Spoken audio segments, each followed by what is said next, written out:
अरे माँ और बाबूजी को नहीं बता सकते थे तो क्या हुआ, मुझे ही बता देते। अब क्या करूं, सब कुछ इतनी जल्दबाजी में करना पड़ा कि मुझे तुम्हें बताने का समय ही नहीं मिला।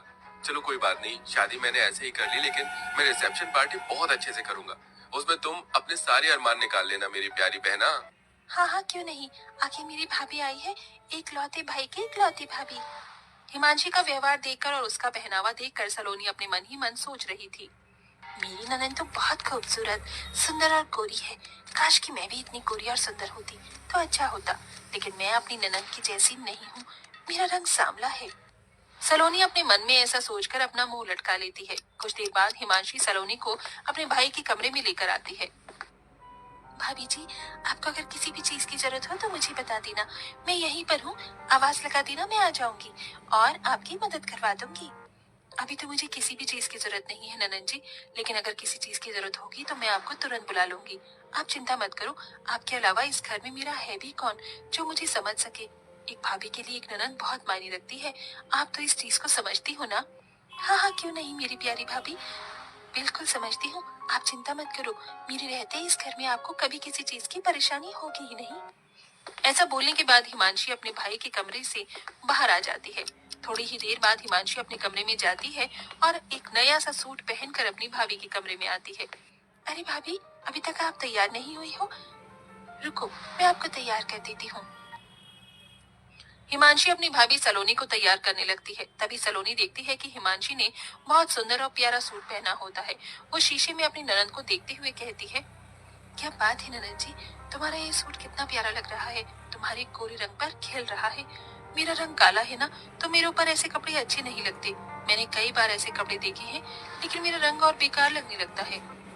अरे भाभी कैसी बात कर रही हो आप, ये तो बहुत प्यारा कलर है और ये कलर भी मीडियम है, इसे गाजरी कलर बोलते हैं। आपको पता है ये कलर हर एक औरत के ऊपर जचता है, फिर चाहे वो काली हो या गोरी हो। आपको यकीन नहीं है तो रुको, मैं आपको ये सूट देती हूँ, फिर आप इसे पहनकर देखना, आपके ऊपर बहुत अच्छा लगेगा। हिमांशी अपने कमरे में जाती है और दूसरा सूट पहनकर जो उसने पहना होता है उसे उतार के अपनी भाभी के पास ले आती है। भाभी ये लो सूट। अरे ननन जी, आपको ये सूट मुझे देने की क्या जरूरत थी, रहने दीजिए। अरे क्या हुआ भाभी, आप मेरी भाभी हो, मैं इतना नहीं कर सकती, चलो इसे पहनकर दिखाओ। हिमांशी के ऐसा कहने के बाद सलोनी हिमांशी की बात मान लेती है और सूट पहनकर अपनी ननन को दिखाती है।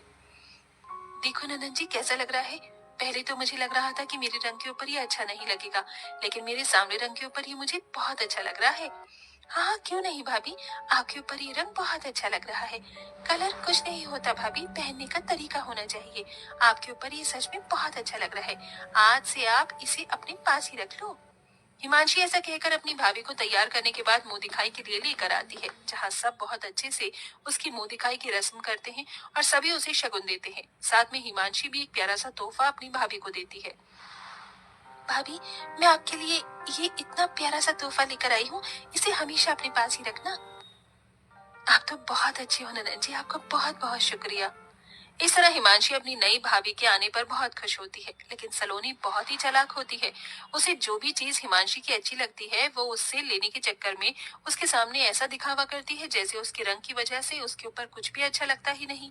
एक दिन सलोनी अपनी ननंद के कमरे में आती है तो वो ननंद के ड्रेसिंग टेबल पर बहुत महंगा महंगा मेकअप का सामान देखती है। कितना महंगा महंगा मेकअप का सामान है, मुझे तो बड़ी हैरानी हो रही है, ऐसा सामान तो मैंने कभी देखा ही नहीं जिंदगी में। अरे भाभी आप यहाँ, कुछ काम था क्या आपको? नहीं कुछ काम नहीं था, मैं तो बस ऐसे ही आई थी। वैसे ननन जी आपके कमरे में ड्रेसिंग टेबल पर ये इतना महंगा महंगा मेकअप का सामान, वैसे तो मैं भी सोचा करती थी कि मैं मेकअप करूंगी, लेकिन मेरा रंग सांवला है इसलिए मेरे रंग पर पता नहीं मेकअप खिलेगा या नहीं। अरे भाभी आप भी ना कैसी बातें करती हो और सोचती हो, ऐसा कुछ नहीं होता, मेकअप हर चेहरे पर अच्छा लगता है, देखो मैं आपको करके दिखाती हूँ। हिमांशी अपनी भाभी सलोनी के चेहरे पर थोड़ा सा मेकअप करती है तो सलोनी को अच्छा लगता है। तभी सलोनी कहने लगती है, ननन जी बहुत बढ़िया मेकअप है आपके पास, काश कि मेरे पास भी होता।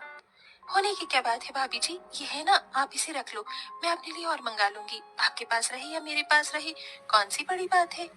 सलोनी ये सुनते ही खुश हो जाती है। मेरी ननन बहुत अच्छी है, आप सच में बहुत अच्छी हो ननन जी, भगवान ऐसी ननन हर किसी भाभी को दे। ऐसा कहने के बाद सलोनी अपने कमरे में सारा मेकअप का सामान उठाकर ले आती है और उसे अपनी ड्रेसिंग टेबल पर लगाने लगती है। ननद के सारे सामान पर मेरा ही अधिकार है, मैं उनके पास कुछ नहीं छोड़ूंगी, सब ले लूंगी।